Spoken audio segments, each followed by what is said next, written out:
So we're going to do NBA pressure meter. I'm going to name some teams, and I want y'all to give me what their pressure rating is on a 1 through 5 scale. Starting off with the Minnesota Timberwolves. That is a tough start. That is a really tough start because I can't say they're pressureless, but I also can't say that they're one of the top pressure teams. Coming off 2 conference finals, I'm gonna go 2. Somewhere in the middle, like that, like 2 or 3. Yeah, reason I'm going 2 is basically what you said. Back-to-back appearances in the Western Conference Finals, that has to count for something. I know everybody is so championship driven, but for a team that I don't really know how many people was even thinking that they can go back-to-back. They did it. The team just isn't at that same level. I'm not ruling them out of doing anything in the playoffs because I think they're one of those teams that could click and be a tough series for anybody. But they definitely have some holes in that team that they need to address, specifically the point guard position.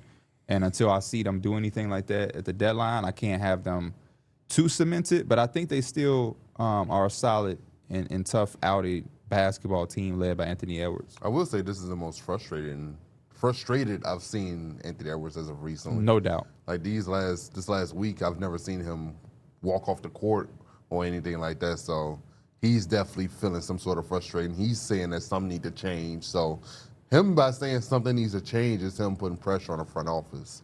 And I know he don't want to out none of his guys or like say somebody else got to be traded, but he just know realistically this isn't working. Mm-hmm. So I think I lean closer to 2. Because if the Minnesota Timberwolves had a season where they were a second-round exit instead of a conference finals or a finals, I couldn't say, like, man, they were hella disappointing this season. So that makes me think that their pressure meter can't be that high. Yeah, I agree. Because I was going to say maybe when I was leaning towards 3, it falls back on the 2 conference finals, and it's like they just haven't hit that wall yet. But we can already kind of tell. Again, this roster just isn't the same, so I would lean towards 2. The Los Angeles Clippers, who are starting to get it going a little bit as of late. Shout out to Kawhi Leonard. He's just all of a sudden flipped into an all-NBA player. He's averaging 28.5 points all of a sudden. Yeah. Just like off 3 weeks of just being superb player. I mean, he had, 45, 46 yesterday? Yeah. 45. 20 in the fourth quarter. And it's like, not only does he look rejuvenated, he had a couple dunks where not even just dunking, he's swinging on the rim after the dunk. He's just straight up taking pull-up three-pointers and knocking down all of them. Yeah, over the 6-0 streak, he's 50, 40, 90. So he's averaging like 38 points during the stretch as well. It's like he just really just flipped the switch. It was just like, I'm going to be a top 10 player now, and I'm going to carry my team back into the playoffs. Pressure-wise, though, I mean, there's inherent pressure to get into the postseason, but the way they're playing right now, I don't even think that's a question. I feel like they're going to end up in the postseason. I don't know if that means playoffs or just losing the play-in, whatever. But because we all knew going into the season that they're more gearing themselves up for 2027 where they can be buyers and stuff, I can't even say it's a ton of pressure, though. No, because we just did the Timberwolves at a 2, and I feel like the Timberwolves have more pressure than them. So I feel like this is like a 1. I'm going to go 4. I'm the opposite of them. I felt like this team had pressure to be a playoff team. A lot of people bought in. I was a person up here preseason was saying that this team was a legitimate playoff team, no doubt. And for them to start, 6-21, they started disgustingly. They don't have their own pick. They have really basically no draft capital. It was a lot of pressure to me. It's a lot of pressure, and it's a lot of pressure to now make up that ground. Ty Lue said that they were going to go, 35-20 or 32-20 or something for the rest of the season. They've done a good job starting 6-0. But, yeah, they got pressure to deliver. You know what? You're right, because I guess I was looking at it from the lens of a championship. That ship has sailed. The pressure now is to not let OKC get a top 5 pick. So go win basketball games. So I would agree, 4. Next team we got is the Golden State Warriors, the fading dynasty. I guess 5? Yeah, it's a 5.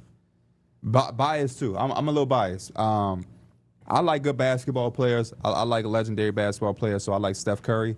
And, we want to see him play high-level basketball. He's came out and said that himself, so I don't even have to speak for him. And I just feel like, for them to have that fading dynasty, this ain't even a fading dynasty. This shit is faded. Yeah. You can't say fading like it's in a process. It's faded based off how they're playing. It's still going to be a 5 as long as Steph is there and he's still doing the stuff that he does. So, and as long as they show us that they can't make proper, competent moves. A lot of the things that they've done have been in question, and we're used to allowing the Golden State Warriors to kind of do what they do and trust in the process that they're going through. But this ain't Bob Myers. This is now Mike Dunleavy Jr. And my guy to the right of me, D Mills, always reminds us that they're paying Jimmy Butler what? $60 million. So, when you look at first, it's like, oh, do what you got to do to get Jimmy. But to see this team, or they're finally 2 games above 500. I guess give them a round of applause for that. But yeah, the Jonathan Kuminga saga has drugged into another season. Still don't know what you're gonna get at the deadline. It's almost at the point where you may just get him out of the locker room just so he don't have to put on y'all jersey anymore. And I just think that that's bad with your assets, and it's bad for the team building. But the trade deadline is approaching. Maybe Mike Dunleavy can pull a rabbit out of the hat and surprise me. And if he does, I'll give him credit. If they can turn the season around, I have always given credit where it's due. But the Warriors have been disappointing, and nothing about them is like playoff driven. We're so used to giving them the benefit of the doubt, like, oh, they can sneak in as a play-in team and they'll be a tough out or whatever. This year, I don't get that same vibe. They would more so have to prove it. They're one of the teams that I feel like 100% they have to make a move. Like, if they went past the trade deadline and they didn't, they'd be one of the biggest losers. No, but sure. Does it have to be? Is it just any move? Is it like, what if they trade Jonathan Kuminga for nothing? Are you like, all right, they made a move? Or do you say are you saying it they has to be a progressive move? A progressive move. If they did that, it wouldn't be surprising just because of the situation. But I wouldn't be like, yeah, I'm ready for the Warriors to kind of get back on top. Like, no, it has to be something progressive. I agree. Like MPJ? They just don't really have much to give at this point. I mean, the things they have to give are the things that scare you to give because it's mostly post-Steph Curry trade capital, which is like, if I had a player that the Warriors are interested in, that's the number one asset I want. I want a 2032 first-round pick because I know Steph Curry's not going to be there in 6 more years. But you have to somehow try to make this team coexist and be good while also thinking about the post-Steph Curry era. And I think that's where it becomes really, really tough because it's almost impossible to do that. You kind of have to pick one way or another. And I think this deadline would let us know exactly where their head is at, whether they want to buy into the end of the Steph Curry era or do they want to say, like, this is cool, but we okay with being bad right now and maybe having our own draft picks in 2030. I think they owe it to Steph Curry to push for it. I think they owe it to them guys. Y'all signed them to them contracts and led them to believe that was going to be the case. So now it's time to, kind of stand on top of your actions. Steph Curry changed this whole organization more than they have ever thought and imagined. I always say it. When I was growing up, the Warriors were a laughingstock, and they weren't really much. They're at the bottom when it comes to NBA valuation, organization valuation. Now they're number one. Yeah. And the only thing that they was really known for was the We Believe. And like prior to the We Believe, they legitimately just wasn't on nothing. Mm-hmm. And so to see what Steph Curry did, I think you owe it to him. If it takes a 2032 pick. Now, I'm not saying you take a 2032 pick and you just getting a 7th guy off the bench. You know what I'm saying? But if the proper move comes up and you can get this team another piece, you got to do it for them. Yeah. Next team we got is Atlanta. Ooh. 4. There's a lot of pressure. Yeah.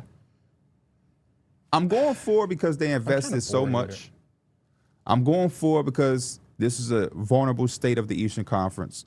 I'm going 4 because you have an emerging new face of the franchise in Jalen Johnson. And whether they want to keep Trae, because a report came out that the ownership loves Trae Young and he will not be moved. Whether you want to trade Trae Young, whatever, the fact of the matter is y'all invested in a team that was supposed to do a lot better than what y'all are doing.